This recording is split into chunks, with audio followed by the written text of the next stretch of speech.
So we have a backpack program in our schools where on Thursdays at the food pantry in Uxbridge, we have volunteers who fill backpacks with food and free haircuts and deodorant, different things.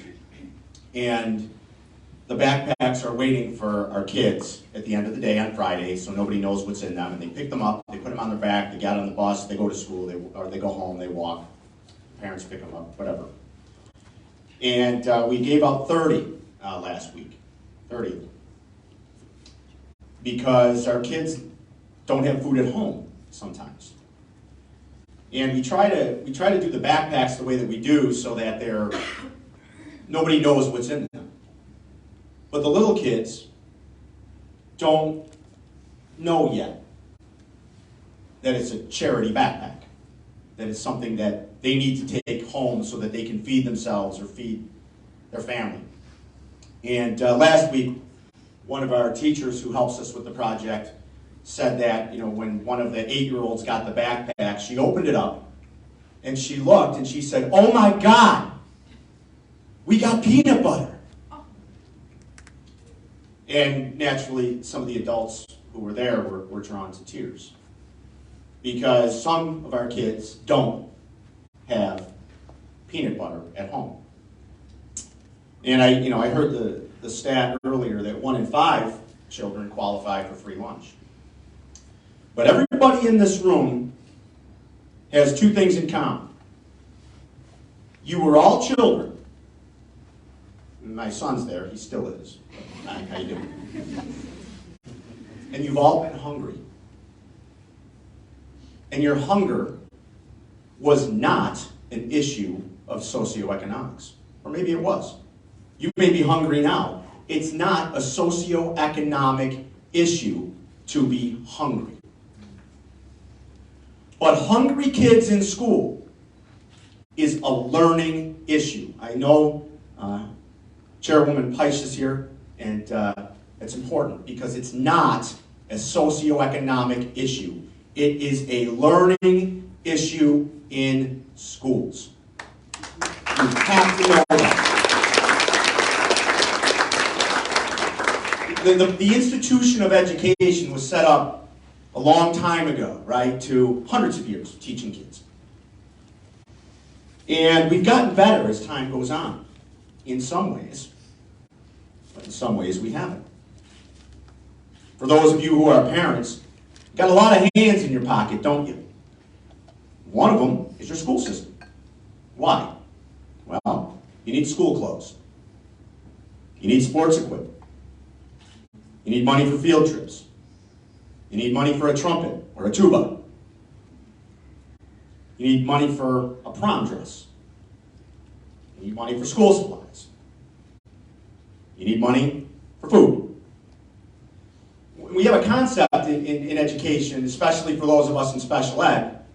Senator, I was the special education director for the city of Everett, a job I'm most proud of, where I made your acquaintance, and we've done great work. We call it UDL, Universal Design for Learning, where we say, in order for kids to learn, we have to remove all barriers to learning.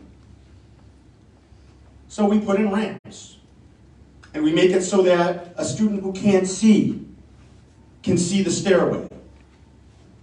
And we have all sorts of adaptive equipment and specialized instruction so that kids can learn. Because if I walked in here on crutches, you would say, somebody get the door for him, for he has an injury. Because you can see it. But can you see hungry? No, you cannot. And can a child learn when he or she is hungry? When they're not safe? Can they learn? And the answer is no. This is a learning issue. In Massachusetts, where we believe we have the educational gold standard.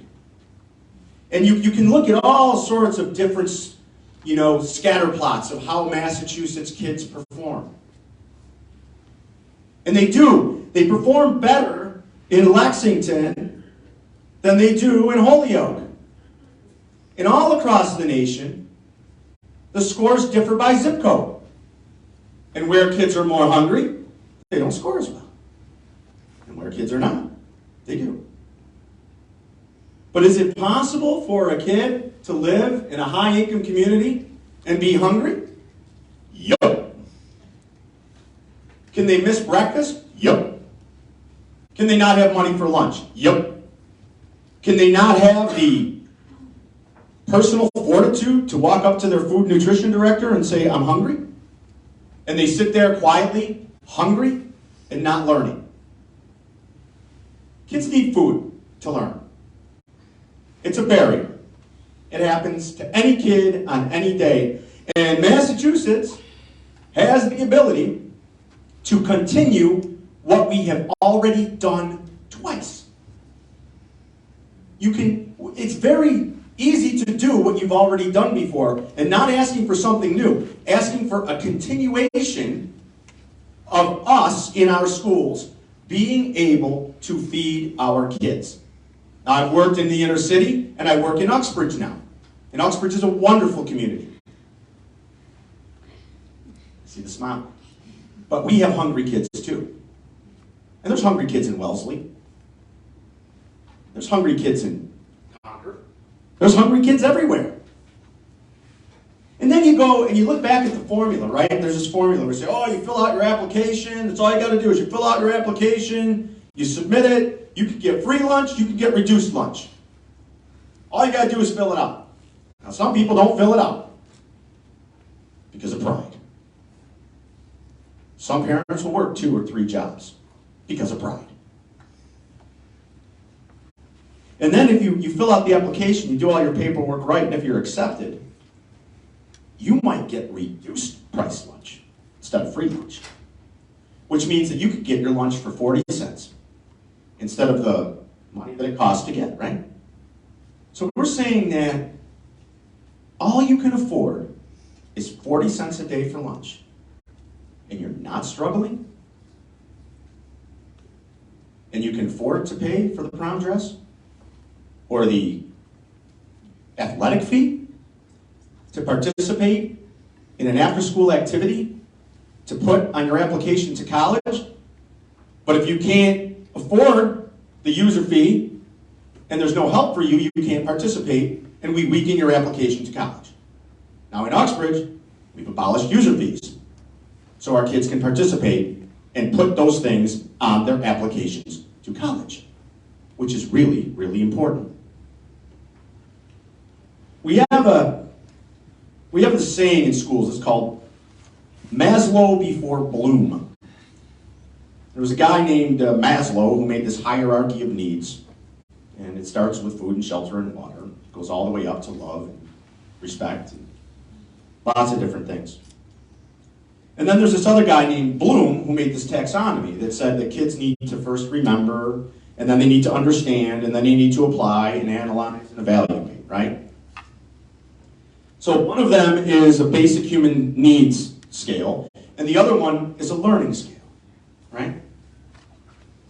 So if you don't have safety, you don't have shelter, you don't have water, and you don't have food, you cannot learn. This bill, this work that all of you great folks are doing is not an issue of economics. It's an issue of learning, a human right. If we want our kids to maximize their human potential, they can't be hungry in school. I need them at their best. We have a lot of work to do, and we need